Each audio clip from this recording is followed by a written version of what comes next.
গ্রামে কত মানুষ ছিল, ছিপিতে কত মানুষ ছিল, কাছনে কত মানুষ ছিল, তারা নির্দয় কবরে শুয়ে গেছে। আসবে যেই বাড়ি আসবে, যেই মাঠ আসবে, আপনি আল্লাহকে বলে ভুলে গেছে। সেই মাল তো আপনার দাদার ছিল, আপনার দাদার মারার পরে আপনার বাবার হয়েছিল, আপনার বাবার মারার পরে আপনার হয়েছে, আপনি মারা যাওয়ার পরে আপনার ছেলেরা হবে। অতএব দুনিয়া এইরকম করে শেষ হয়ে যাবে, আপনার সঙ্গে কিছুই যাবে না।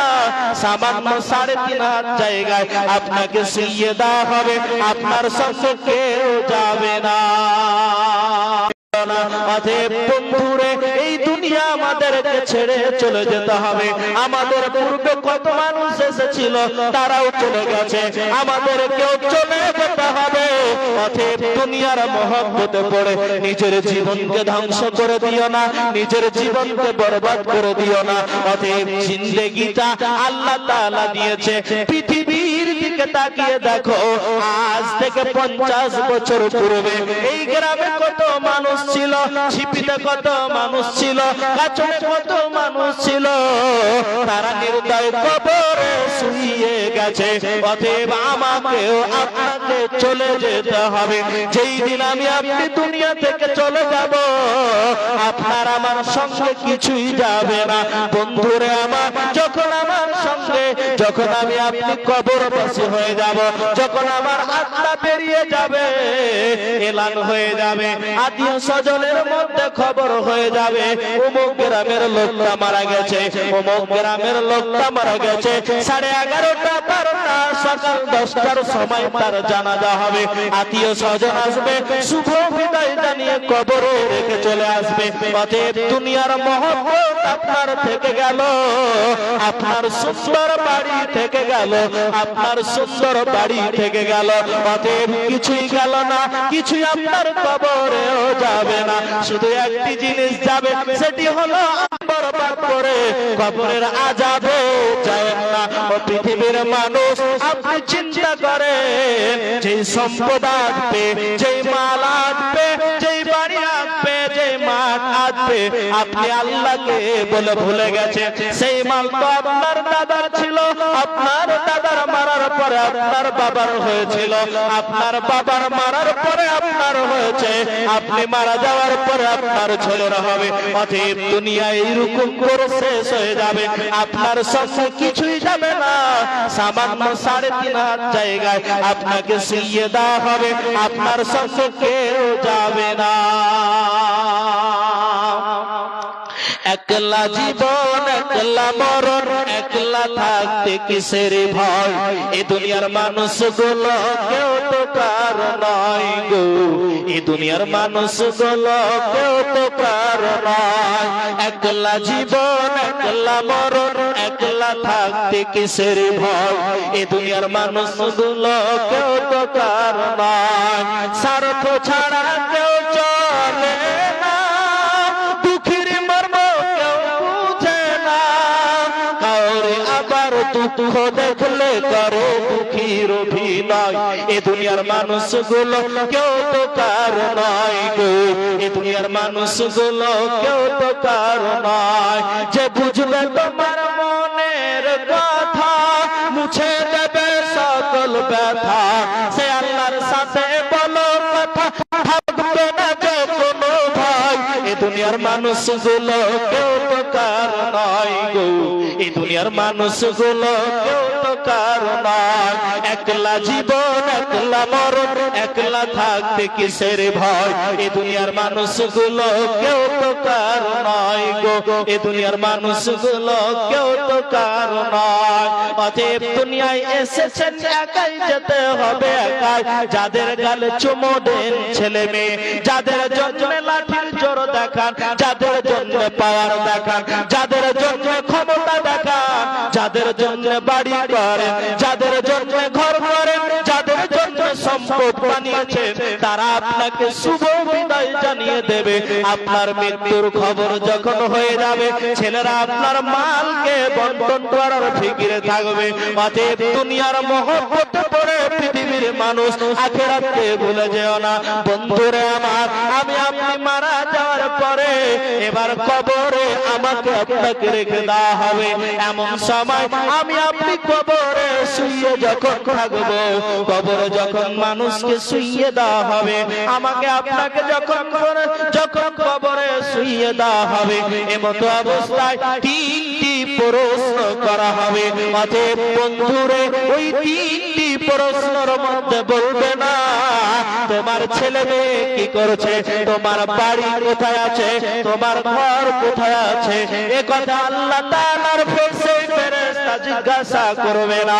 অতএব আল্লাহর সেই ফেরেশতা জিজ্ঞাসা করবে যখন মানুষকে কবরে রেখে মানুষ যখন বাড়ির দিকে রওনা দেবে, তখন ওই কবরবাসী ওই কবর থেকে যেন তার পায়ের শব্দ শুনতে পাবে। এমন পর্যায়ে দুটি ফেরেশতা চলে আসবে। বন্ধুরা আমার, ওই কবরবাসীকে এবার উঠিয়ে বলবে, বলো তোমার রবকে, মান রব্বুকা তোমার রবকে, মান দীনুকা তোমার দ্বীন কি, মান নবিয়ুকা তোমার নবীকে। এইরকম তিনটি প্রশ্ন করা হবে। হতভাগা মুসলমান, আপনাকে বলা হলো না আপনার বাড়ি কোথায়, আপনার ধন সম্পদ ছিল কত, এই কথা আল্লাহ তাআলার ফেরেশতা বলল না।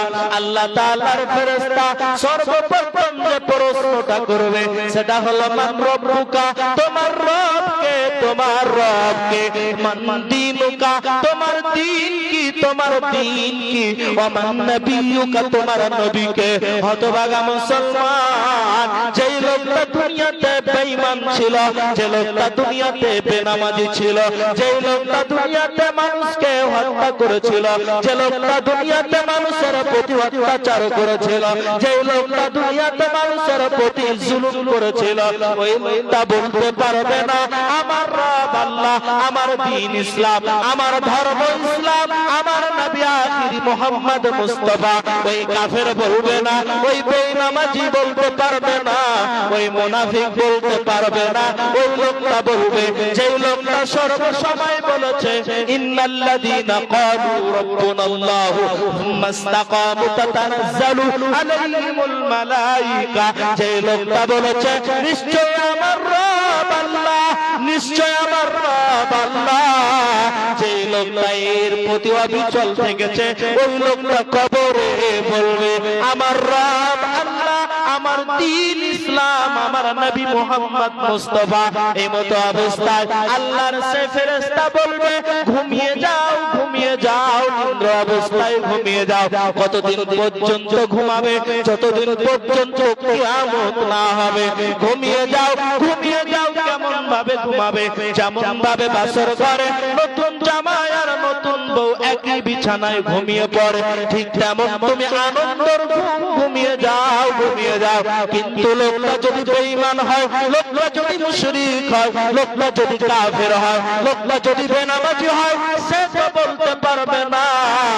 এমতো অবস্থায় তার সামনে আল্লাহর ফেরেশতারা জান্নাতকে নিয়ে আসবে এবং বলবে হতভাগা রে, আজকে তোর জন্য জান্নাত নিযুক্ত ছিল, কিন্তু তোর আমলের কারণে আজকে তোকে জাহান্নাম দেওয়া হলো, আজকে তোর জন্য জাহান্নাম হয়ে গেল। এই বলে ওই জাহান্নামের ওই আল্লাহর ফেরেশতারা একজন থাকবে কানা, একজন থাকবে কালা, একজন কানে দেখতে, একজন কানে শুনতে পাবে না, চোখে দেখতে পাবে না। এমন দুইজন ফেরেশতা যেন কবরে বসে যাবে। বন্ধুরে আমার, এবার কবরের আযাব শুরু হয়ে যাবে। ওই বেঈমান, বেনামাজি, মুশরিক, কাফের, বেদিন, বেনামাজি, অত্যাচারী, ওই কবরে আযাব শুরু হবে। কেমন করে আযাব শুরু হবে? ও পৃথিবীর মানুষ, ও আমার মা বোন শুনে রাখো আজকের বক্তব্য আল্লাহর সেই ফেরেশতা আল্লাহ তাআলা সেই দিন মাটিকে বলবে ও মাটি আজকে তুমি বদলা নিয়ে নাও আজকে তুমি তোমার বদলা নিয়ে নাও ওই লোকটা দুনিয়াতে মস্তানি দেখিয়েছিল ওই লোকটা দুনিয়াতে মস্তানি করে চলেছিল ওই লোকটা দুনিয়াতে নিজের চাকরটা দেখিয়ে চলেছিল ওই লোকটা মস্তানি করেছিল এইরকম করবে আল্লাহ তাআলা বলবে ও মাটি তুমি আজকে বদলা নিয়ে নাও বদলা নিয়ে নাও এমতো অবস্থায় মাটি জানো সে মাইয়াকে চাপ দেবে কেমন করে চাপ দেবে দুই সাইডের মাটি জানো তাকে চাপ দিতে শুরু করবে তার একদিকের হাড়গুলি অপর দিকে ঢুকে যাবে অপর দিকের হাড়গুলি জানো আরো একদিকে ঢুকে যাবে এইরকম অবস্থায় পৌঁছে যাবে এইরকম অবস্থায় সেই লোকটা চিৎকার করবে আপনার বাড়ির পাশে সাদা রয়েছে আপনার বাড়ির পাশে কবরস্থান রয়েছে আপনার বাড়ির পাশে মানুষকে কবর দেওয়া রেখেছে কিন্তু কোনদিন কবরের আযাব শুনতে পান না কিন্তু অথচ কবরের আযাব হয় ও পৃথিবীর মানুষ শুধু তাই নয় যখন কবরে এইরকম আযাব চলবে যা ওইরকম বেঈমানকে ওইরকম বেনামাজিকে ওইরকম মানুষকে আল্লাহর সেই ফেরেশতা একটি হাতুড়ি মারবে একটি হাতুড়ি যখন মারবে মারার পরে তার মাথাগুলিকে ছিদ্র করে দেবে এমন পর্যায়ে তাকে পৌঁছে দেবে জি জি এমন পর্যায়ে পৌঁছে যাবে কি বলবো বয়ানটাকে টেনে নিয়ে যাচ্ছে সময় শেষ তার জন্য ভাবছিলাম যে স্টেজে আসবো না কিন্তু আসতেই হলো আমি এইভাবে জালসা করতে চাই না এরপরও করতে হচ্ছে যাই হোক তারপরে আমার পরে আরো বক্তা আছে তিনারা আপনাদেরকে কোরআন ও হাদিসের কথা শোনাবেন কাজে আমি আজকের আমার সারমর্মিক যে কথাগুলি তুলে ধরতে যাচ্ছিলাম সময় পেলাম না কিন্তু আজ আমরা যে কবরকে বলে ভুলে গেছি যেই কবরকে বলে আমরা ভুলে গেছি 50 বছর 60 বছরকে অতিক্রম করে দিচ্ছি সেই কবর আপনার দিকে তাকিয়ে আছে যেই রকম আজ 2025 আমাদের কাছে বিদায় দিচ্ছে এটি আমাদের যেন দুঃখজনক কথা আমার 1 বছর গত হয়ে চলে গেল যত দিন যাচ্ছে কবরের দিকে আমি ততটাই এগিয়ে যাচ্ছি মুসলমান অতএব দুনিয়াকে প্রাধান্য না দিয়ে আখিরাতের চিন্তা করেন কবরকে বলে ভয় করেন যেই কবরে আমাকে আপনাকে যেতেই হবে কবরে শুইতে হবে কেউ কবর থেকে নাজাত পাবে না কবর তিনটি প্রশ্নের জবাব দিতেই হবে আপনি নামাজ পড়েন তাও নামাজ না পড়েন তাও অতএব পৃথিবীর সমস্ত মানুষকে সে আল্লাহর কবরে প্রশ্নের উত্তর দিতেই হবে যদি আপনি না পারেন সেই দিন আপনি মাথা ঠুকেও মরে গেল আপনার কিছু কাজ আসবে না আপনি হতভাগার মতো চিৎকার করবেন আপনার আওয়াজ কেউ শুনতে পাবে না অতএব দুনিয়াকে প্রাধান্য না দিয়ে আখিরাতের চিন্তা করেন কবরের চিন্তা করেন নামাজ পড়েন আল্লাহর বিধিবিধানকে আঁকড়ে ধরেন কোরআনের আইনকে আঁকড়ে ধরেন আজ মাওলানা মুহাদ্দিস জুমার খতিব প্রতিদিন কোরআন হাদিস বলে এরপরেও আপনি পরিবর্তন হতে পারছি না আমার আপনার জন্য কবরে ফেরেশতা নিযুক্ত হয়ে আছে তারা তাকিয়ে আছে আপনার মৃত্যু হতেই দেরি আপনার আযাব শুরু হতেই থাকবে আপনাকে কেউ বাঁচাতে পারবে না আপনি অসুস্থ হয়েছেন ব্যাঙ্গালোর গেলেন দুবাই গেলেন কাতার গেলেন কোথাও গেলেন চিকিৎসার জন্য তথা আপনি দুনিয়াতে বাঁচতে চাইছেন কিন্তু যেই দিন আপনার প্রতি কবরে আযাব দেওয়া হবে সেই দিন আপনি বলবেন বলবে না, যদি এ আযাব না হওয়ার কারণে আজ যদি আমার মওত হয়ে যেত এটাই আমার জন্য সব থেকে ভালো হতো। অতএব পৃথিবীর মানুষ এই দুনিয়ায় আল্লাহর কাছে বেশি বেশি আরাধনা করো, আল্লাহ আমার মওত যেন ঈমানি অবস্থায় হয়, আল্লাহ আমার মওত যেন নামাজি অবস্থা হয়, আল্লাহ আমার মওতটি যেন আমি মুসলিম অবস্থায় মৃত্যুবরণ করি। এই দোয়া আল্লাহর কাছে করেন এবং আখিরাতের চিন্তা চেতনা করে নিজের জীবনকে পরিবর্তনে আনেন। আজ আপনার পাশে থাকা কত লোক কবরবাসী হয়ে গেল। আজ আমাদের মাদ্রাসার পাশেই কবরস্থান, যেই কবরস্থানে আজ মাহবুব আলমের বাবা কবর নির্দয় শুয়ে গেছে। মাওলানা মাহবুব আলম মাদ্রাসা থেকে বাড়ি আসলে বাবা আগে খবর নিত, ছেলে আমার আনাহারে এসেছে তাড়াতাড়ি খেতে দাও। সে বাবাও নির্দয় কবর শুয়ে গেছে। আমি তার ছেলে হিসাবে আমি তার কবরে যেতে পারলাম না, আমার বাবাও আমাকে কবরে নিল না। অতএব দুনিয়ায় এসেছে একাই, যেতে হবে একাই। অতএব পৃথিবীতে কেউ কারোর সঙ্গে যাবে না। এই করে কতজনের বাবা চলে গেছে, কতজনের মা চলে গেছে, আমিও চলে যাব, আপনিও চলে যাবেন। অতএব একটু চিন্তা ভাবনা করেন, একটু ভাবুন যে দুনিয়া কার, দুনিয়া কার, দুনিয়া কার।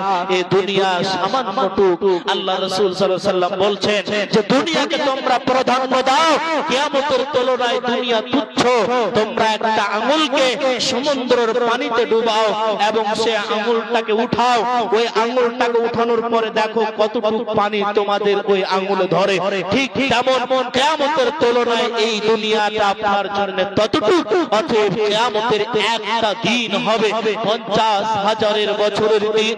যেই দিন মানুষ দাঁড়িয়ে থাকবে তার পাপের কারণে তার কি হবে, শরীরের ঘাম এতটুকু হবে, কেউ তার ঘামে হাবুডুবু খাবে, এমন পর্যায়ে পৌঁছে যাবে। আজকে আমি মন জয় করে বক্তব্য রাখার চেষ্টা করেছিলাম, কিন্তু আমি সময় পেলাম না। আপনার হৃদয়কে আজকে কাঁপাতাম, কিন্তু আমি সময় পেলাম না। অতএব যতটুকু সময় পেলাম অতটুকু আপনাকে আমি বুঝাতে চাই যে আল্লাহর ভয়ে বেশি বেশি কান্দ্রণ করেন, আল্লাহর রাস্তায় দান করেন, আল্লাহকে আঁকড়ে ধরেন। পৃথিবীটা কে ডাকে, আল্লাহ আপনার আমার ডাকে সাড়া দেবে। এই কথা আল্লাহ তাআলা কোরআনুল কারীমে বলে থাকেন সূরা বাকারায়, ফাযকুরুনি আযকুরুকুম ওয়াশকুরুলি ওয়ালা তাকফুরুন। এই বান্দা তোমরা আমাকে স্মরণ করো, আমি আল্লাহ তোমাদেরকে স্মরণ করব। অতএব পৃথিবীতে আল্লাহ তাআলা আমাদেরকে সময় দিয়েছে, কি পৌঁছবে না, কিন্তু সেই ছেলে যদি আপনার জন্য দোয়া করে, আল্লাহ রাসূল সাল্লাল্লাহু আলাইহি ওয়াসাল্লামের হাদিসে প্রমাণ পাওয়া যায় যে আপনার সেই ছেলের দোয়া আল্লাহ তাআলা কাছে কবুল হয়। যদি কোনো বাবা মারা যায়, কোনো মা মারা যায়, কোনো ভাই মারা যায়, মারা গেছে, যাদের মা মারা গেছে, আপনার জন্য আপনার দিকে আপনার বাবা তাকিয়ে আছে, আজ অমুক গ্রামের জালসায় আমার জন্য আমার ছেলে দান করবে। অতএব আপনারা আপনাদের দানের হাতটা বাড়িয়ে থাকবেন, আপনার লাভ হবে। আজ যদি আপনি আপনার ছেলের জন্য আপনার বাবার জন্য দান করেন, কার কাছে গেলে আল্লাহ তুমি দয়া করো, আল্লাহ তুমি রহম করো আমাদের উপরে। বিচারপতি তোমার কাছে বিচার না পেলে কোথায় বিচার পাবো বলো, কার কাছে গেলে। দুনিয়াটা ভরে গেছে, দুনিয়াটা ভরে গেছে জালেম আর জুলুমে। সত্য বলার মানুষ নাই রে, মিথ্যা সবাই বলে।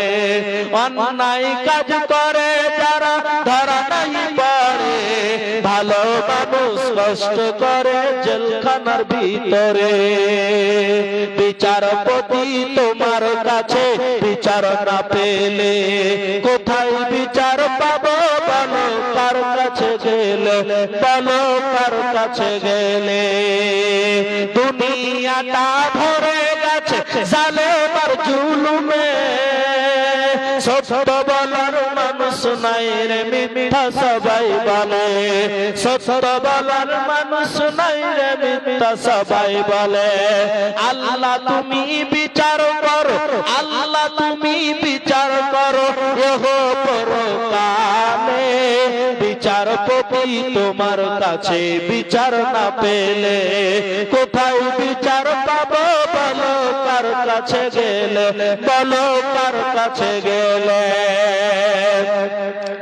ধৈর্য সাবুর দাও আল্লাহ মোদের অন্তরে, অধৈর্য যেন না হই মোরা কোনো সময়ে। বিচারপতি তোমার কাছে বিচার না পেলে কোথায় বিচার পাবো বলো, কার কাছে গেলে বলো, কার কাছে গেলে বলো, কার কাছে গেলে। হায়াত বাকি তো মুলাকাত বাকি।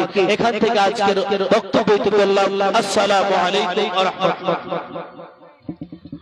আমার মা 500 টাকা আমার বাবার জন্য দিয়ে পাঠিয়েছেন, সকলে আমার বাবার জন্য দোয়া করবেন। আল্লাহ যেন আমার বাবার এই আযানের বিনিময়ে আল্লাহ তার কবরকে নূরে আলোকিত করে দেয়। আল্লাহুম্মা সাল্লি আলাইহি, আল্লাহুম্মা বারিক আলাইহি, রব্বির হামহুমা জিরা। হায়াত বাকি তো মুলাকাত বাকি। আসসালামু আলাইকুম ওয়া রাহমাতুল্লাহ।